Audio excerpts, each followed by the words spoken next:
Good morning, everyone. It is Julie here with your Thursday morning stock market news, where we're bringing you everything you need to know as the market opens. So let's get into it. Alright guys, welcome back and thank you all so much for being here. I do want to give you a quick heads up. I have an out-of-town event tonight, so I am going to be away tomorrow morning, and I know that makes twice this week. I'm very sorry about that, but I promise next week I will be back Monday through Friday. Now this morning, we will be taking a look at some exciting stock market news, but mostly notable earnings reports, and we'll see which stocks are the morning's biggest gainers and losers. Don't forget, if you want to unlock some fantastic research tools, down in the description you'll find links for 10% off TipRanks Premium and Ultimate, so go ahead and check those out. Now let's get right into this morning's exciting stock market news.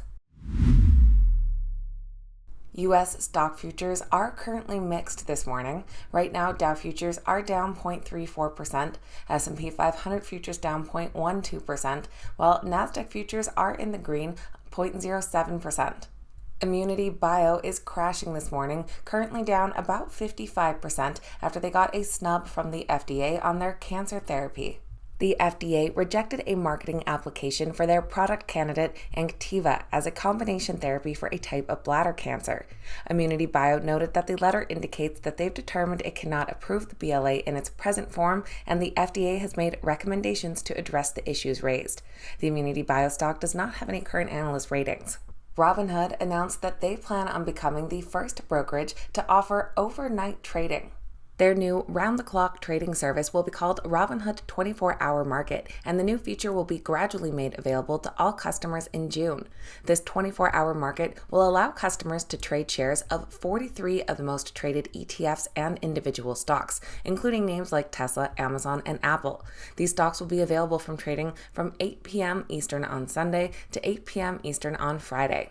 Robinhood also reported their earnings last night, so we're going to roll right along into notable earnings reports. Robinhood did come out with both an earnings and revenue beat, along with trimming their expense guidance. For their Q1, they reported a loss per share of 3 cents, which beat expectations by 46 cents per share. Revenue of $441 million climbed over 47% year over year, beating expectations by $14 million. Analysts currently rate the stock a hold with an average upside of 38%. Last night, we also heard from Walt Disney. Now, despite their earnings being fairly in line with expectations, their stock is in the red as investors are focused on a decline in subscribers to Disney Plus for the second straight quarter. Disney Plus subscribers dropped 2% quarter over quarter, though they did see an increase in subscribers on their ESPN Plus and Hulu. Revenue of $21.82 billion was in line with analyst expectations, and their Q2 earnings per share of 93 cents was just shy of estimates by 1 cent. The analysts currently rate the Disney stock a strong buy with an average upside of 27%. And we also have Sonos that is well into the red this morning, despite both an earnings and revenue beat. The company cut their future guidance based on softening demand. Along with softening consumer demand and channel partner inventory tightening, the company said they were taking swift action to reduce expenses and protect their profitability. For their Q2, they reported earnings per share of 4 cents, beating expectations by 3 cents per share, while revenue of $304 million did decline nearly 24% year over year, but beat expectations by over $6 million. They currently just have 2 analyst ratings, coming in as a moderate buy with an average upside of 20%.